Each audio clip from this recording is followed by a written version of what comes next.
Sir आप युवा हैं, क्यों घूम रहे हैं सर? कि मोदी जी ने 2 करोड़ नौकरी देने का वादा किए थे। नौकरी तो दूर की बात है, इन्होंने युवाओं को ठगने का काम किया और उसी ठग के साथ नीतीश कुमार जी उस संघी के गोद में जा बैठे हैं। इसलिए नालंदा की जनता मूड बना चुकी है कि जो नीतीश कुमार कहते हैं कि नालंदा ये जदयू का गढ़ है, जदयू का गढ़ नहीं है, जनता का गढ़ है। और यहाँ 3 तारा 3 नंबर संदीप सौरभ जी लगभग 2 लाख वोट से जीतने जा रहे हैं। क्या लग रहा है सर आपको नालंदा में? नालंदा में पूरी तरह बदलाव होगा। देश के प्रधानमंत्री जब बने तो उन्होंने कहा कि हम काला धन लाएंगे और सबको 15-15 लाख बांटेंगे।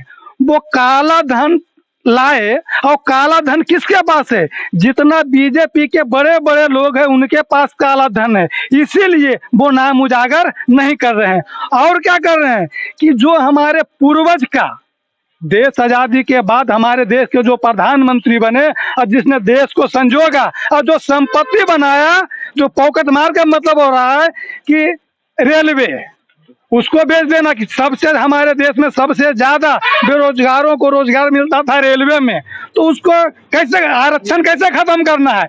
जब रेलवे खत्म हो जाएगा ऑटोमेटिक अपने आप है जो आरक्षण खत्म हो जाएगा। आज तक हिंदुस्तान में इतना झूठा लुच्चा प्रधानमंत्री नहीं बना है। सर आप देखना शुरू कर चुके हैं जनता जागरूक न्यूज। वक्त हमारी उपस्थिति नालंदा में है। नालंदा में इन दिनों चुनाव प्रचार अंतिम चरण में है और कुछ लोग इनसे हम जानेंगे आखिर नालंदा में इस बार किनकी प्रत्याशी की जीत होने वाली। सबसे पहला हमारे चैनल में आपका स्वागत है।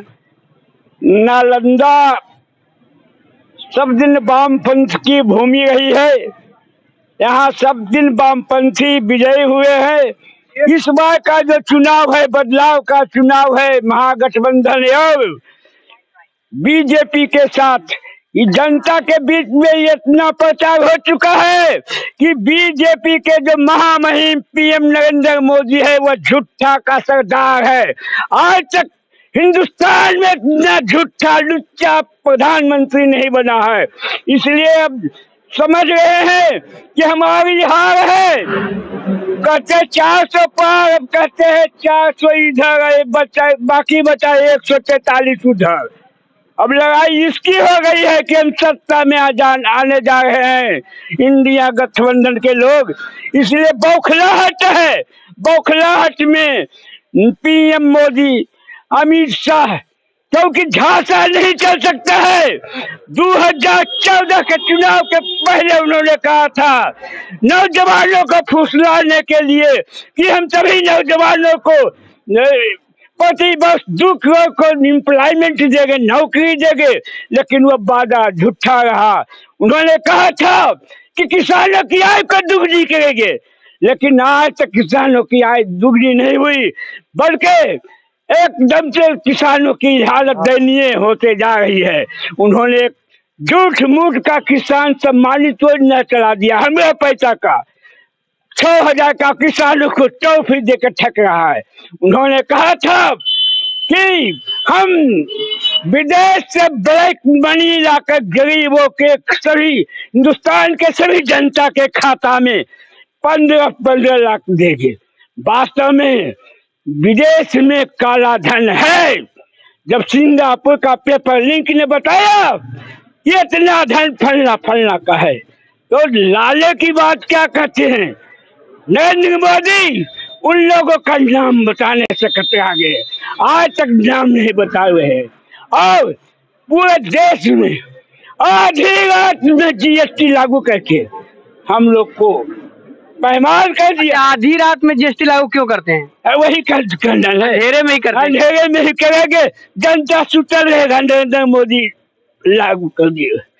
इसलिए उसी पैसा को ये सब जगह दे रहे हैं, और उसमें भी अंबानी अदानी के हाथ में, हमें पीछे कहाँ है? हम भले पैसा देते हैं जीएसटी में, सबसे अधिक जनता, गरीब जनता दे रहा है पैसा।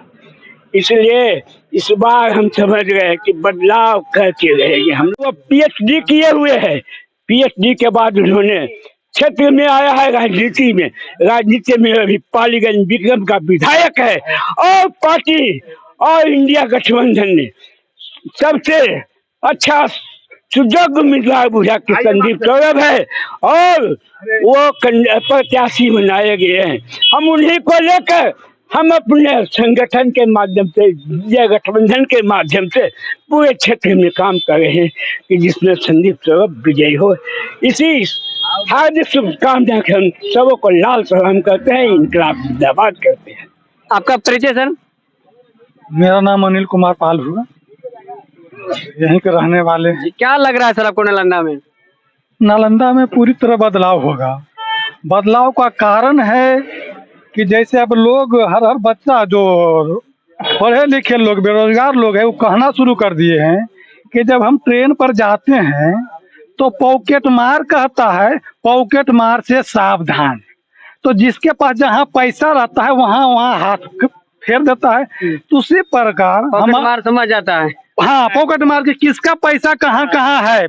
उसी प्रकार हमारे देश के प्रधानमंत्री जब बने तो उन्होंने कहा कि हम काला धन लाएंगे और सबको 15-15 लाख बांटेंगे।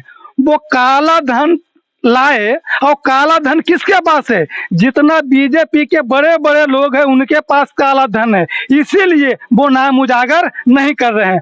और क्या कर रहे हैं कि जो हमारे पूर्वज का देश आजादी के बाद हमारे देश के जो प्रधानमंत्री बने और जिसने देश को संजोगा और जो संपत्ति बनाया, जो पॉकेट मार का मतलब हो रहा है कि रेलवे उसको बेच देना। कि सबसे हमारे देश में सबसे ज्यादा बेरोजगारों को रोजगार मिलता था रेलवे में, तो उसको कैसे आरक्षण कैसे खत्म करना है? जब रेलवे खत्म हो जाएगा ऑटोमेटिक अपने आप है जो आरक्षण खत्म हो जाएगा। इसी प्रकार बहुत से संस्थाएं को बेच रहे हैं जिससे देश का आमदनी हो रहा था, और वो आमदनी किसको दे रहे हैं? अपने दो मित्र अडानी अंबानी को दे रहे हैं। तो चिंता का विषय यहाँ का जो लोग हैं रोजगार की बात कर रहा है कि मुझे रोजगार कैसे मिले, मुझे सुरक्षा कैसे मिले, मुझे चिकित्सा कैसे मिले, इस पर नहीं करते हैं। करते हैं क्या? वोट का समय आ गया, हिंदू मुस्लिम, भारत पाकिस्तान। अरे भाई, हिंदुस्तान के जितने बीजेपी के नेता हैं उनसे पूछिए कि उनका संबंध किसके साथ है।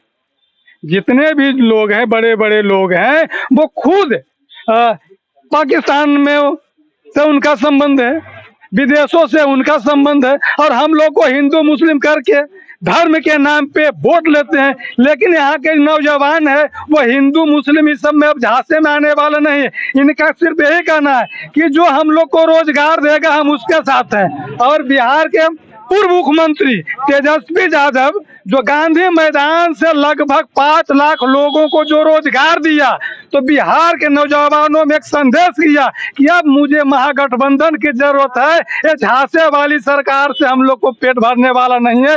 ये लगातार ठगने आ रहे हैं, अब ठगाने वाले नहीं है। इसलिए यहाँ का जनता कमर कस लिया है कि बिहार में महागठबंधन की सरकार बनेगी और देश में भी इंडिया गठबंधन की सरकार बनेगी, जिससे बीजेपी वाले लोग हताश हो गए हैं। अब इसमें कोई सोचने की बात नहीं।